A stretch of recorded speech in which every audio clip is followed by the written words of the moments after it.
Hi there, everybody. I'm Jack Church, and this is my podcast, The Jack Church Show. And I'm coming to you this evening from the television station where I've been working the last couple of years in Oregon as a weather guy. I've worked in television pretty much my entire life. And back in October, I made a big decision. The decision was I was going to leave Oregon. And you might be asking, well, why? And why now? And that's the whole point of this podcast. I lost my wife now in October of 2019. And I did what everybody says. They say, wait a year before you make any major decisions and see how you feel. Well, immediately after she passed, I wanted to get out of here. But I thought, no, I'll hang on. I've got a good job. It pays well. I've got good benefits. Let's see how I feel in a year. Well, I felt a little better in terms of how I was handling my grief. Felt like I was making some progress.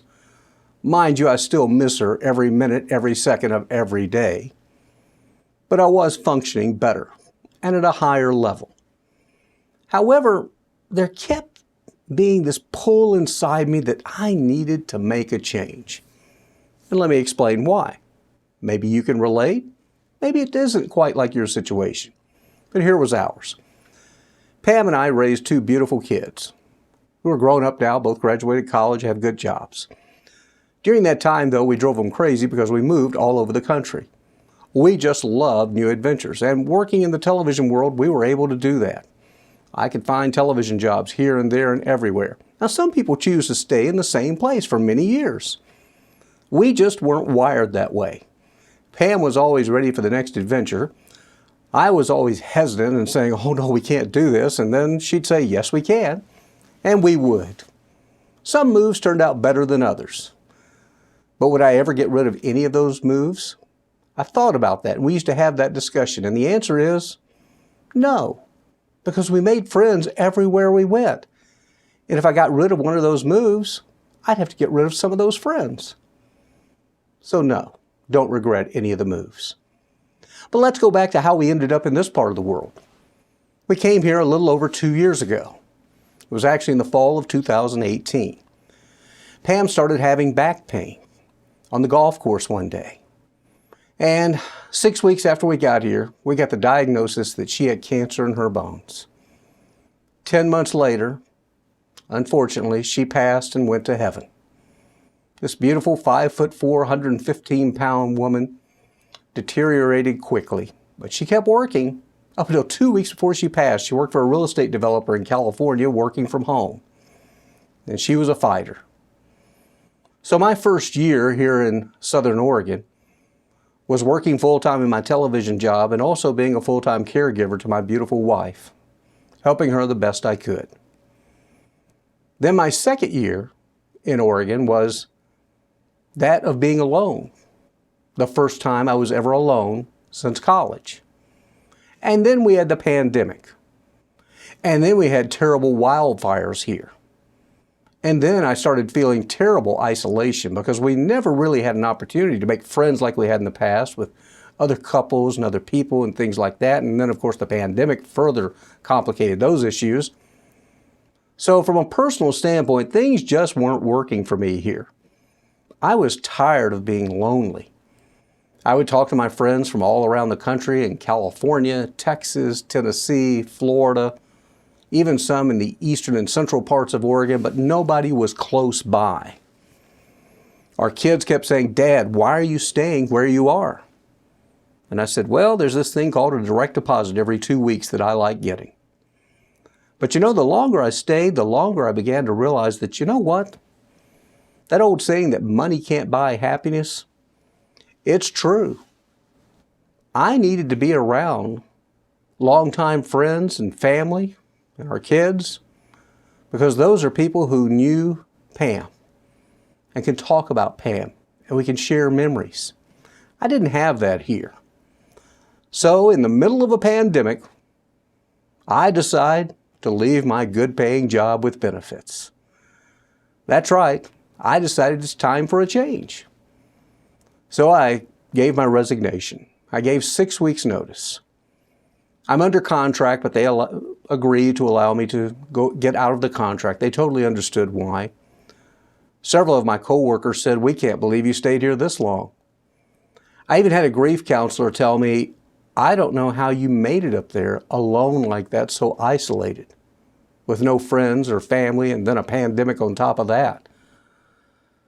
I don't know how I did either, but a lot of it I think had to do with what Pam told me in her final days.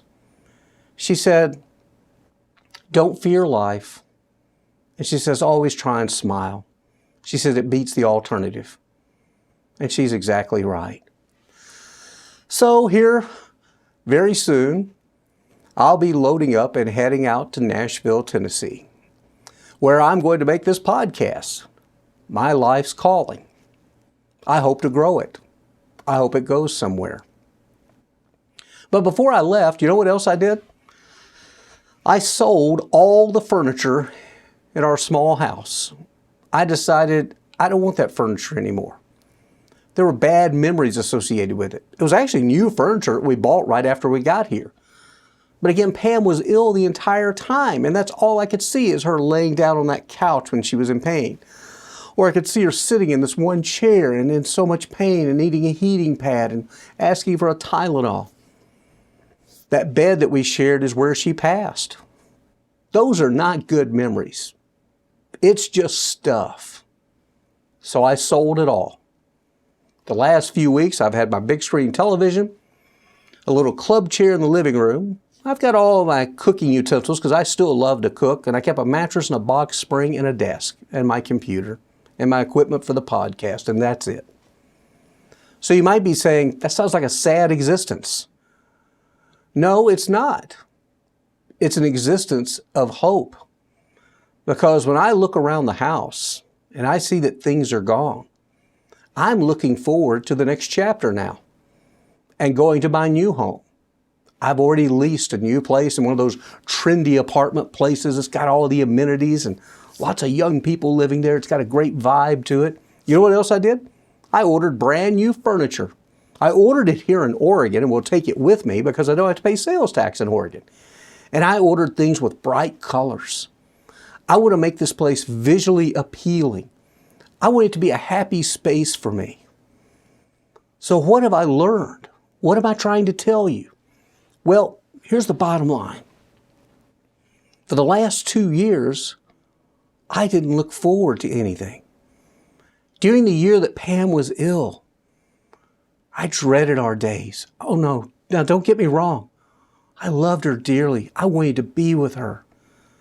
But I dreaded the days and the pain she was feeling. I dreaded going to the hospital for another visit. I dreaded going to the doctor for another visit. I hated having to go and get scans and tests and things like that done. It just wasn't much fun. But you know what? She paid the ultimate price. I got nothing to complain about. She's the one that lived with that pain. And I do remember, though, she had an incredibly deep faith. And she knew where she was going. She was so sure. I don't know what your beliefs are, but we're believers as Christians. And we believe in Christ, and we believe in the afterlife. And she was comfortable with that. And while I wasn't comfortable with her leaving, I was comfortable with where she was going. Then in the second year, as I sat around here and trying to do the best I could, it just seems like there wasn't anything to look forward to. I wasn't planning. I wasn't pointing towards anything because remember, when you're in a relationship, everything revolves around that relationship. Pam and I talked about our hopes, our dreams, and where might we move to next. We never talked about retiring, and I'm still not talking about retiring. I'm still a ways off from that. Wiped out financially through her illness, unfortunately, but I'm okay. I'll be okay. But for the first time in over 2 years, I'm excited about the future. As uncertain as it is, in the middle of a pandemic, with no guarantee of a paycheck or benefits or anything on the other end, I'm excited because I now am in a position to recreate my life and to recreate a way to make a living in a way that I can help others, which is what I really want to do. That's what I've been doing with this podcast, is I'm taking the most horrible thing that happened in my life to this point. And I thought, I can sit around and have all the pity parties I want. I can be as sad as I want. I can ask people to feel sorry for me. But how does that help anybody? Pam was the type person who loved helping others. And I'm finding that if I can just help one person, that's enough. Helping others, that's what it's all about. And that's what I intend to do now. I want to do that. It makes me feel good. Now, does it mean all the days are just going to be rosy and beautiful? No. Still going to have sad days. Still going to have down days. I still cry. But at least I've got something to look forward to now. I've made that decision to make a change. Now, no, I'm not recommending to you that you quit your job and you move across the country. I hope maybe that you're in an area where you do have family and friends and support and things like that. That's really important. Now, if you're like me, though, and you're isolated off somewhere, make a change. That's the thing. There's nobody around to tell me not to do this. There's nobody that says, oh, you can't do that. The only one that can do that is me. And I've had that argument with myself. And I've decided I'm going to move. I'm going to move forward. I'm going to try and make my life better. And you know what? Pam will always be right at my side too. I feel very confident in that. So that's it. I hope that helps you a little bit. I'd love to hear from you. You know how to contact me. Drop me an email. It's at thejackchurchshow@yahoo.com. That's thejackchurchshow@yahoo.com. I'd love to hear from you, and maybe if you have some questions you'd like for us to talk about here, or maybe tell me your experience and what you did and how it may have helped you. We're all about helping each other here, okay? Be sure and subscribe, okay, to our podcast here, The Jack Church Show, and share it with others as well. We want to grow this thing. We want to help heal one another and get better. And as I always say, make it a great day and a better tomorrow. Bye now.